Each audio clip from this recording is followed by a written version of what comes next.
Hello everyone, it's me, Kim, trauma-informed SLP. What's up? I want to tell you guys about things that I think SLPs should know. So that's what this is. It's a thing SLPs should know, and other people as well, but definitely us SLPs for sure. The thing I want to talk about today is called the double empathy problem. This is a term that was coined by an autism researcher, Damian Milton, in 2012. So he proposed this theory essentially that there is a fundamental lack of mutual understanding when autistics are communicating with allistics, essentially anyone who's not autistic. In the original paper that he did, he says, and I quote, "It is true that autistic people often lack insight about neurotypical perceptions and culture, yet it is equally the case that neurotypical people lack insight into the minds and culture of autistic people." So smart.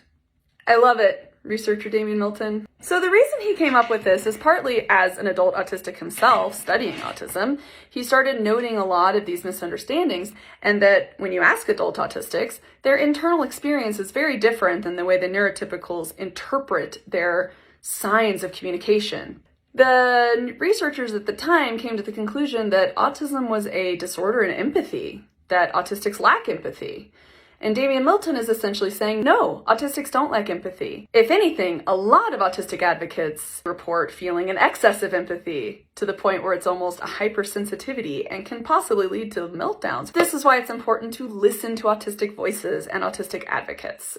Because when you think about it, the double empathy problem actually suggests that we should take this as more of a cultural difference in how empathy is displayed between autistics and allistics, or perhaps even other neurotypes, right? There's already pretty good evidence that there are cultural differences in how empathy is expressed. So this just might fall under cultural difference versus disorder for how autistics display social emotion like empathy and compassion. And guess what? There's even newer research. Yay, newer research that actually supports this double empathy theory. These guys have done some research that shows that people of the same neurotype actually interact and exchange information just as effectively as neurotypicals to neurotypicals. Communication breakdowns actually only really occur when you're mixing the neurotypes. So an ADHDer like myself talking to another ADHDer, we click, we get each other. It's fine if I circle back to that topic 45 minutes later. They're chill with that. They'll just ride it all along. It's all fine. Autistics with autistics, they get each other. They click. They understand each other's signals. And neurotypicals and neurotypicals, we already know. Somewhat clicks. I mean, obviously there's some misunderstandings across all people because humans are humans. However, it's when you're trying to mix the groups together that a lot of those signals get missed by the other neurotypes. 9 times out of 10. So, what's the big takeaway here?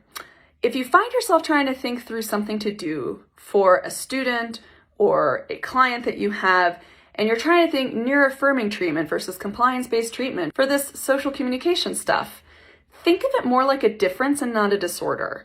And then you can focus more on helping to bridge those communication gaps that happen to exist across all the different neurotypes. Mix up your groups. Help to bridge any sort of misunderstandings that occur. Because really, if you can teach both neurodivergence and neurotypicals how to express their differences, then you're also empowering them to advocate for their communication needs across the different neurotypes. So then maybe, just maybe, all these different neurotypes will all get along, and then neurodivergents feel all safe at their jobs or safe at their schools, and yay, sunshine, rainbows.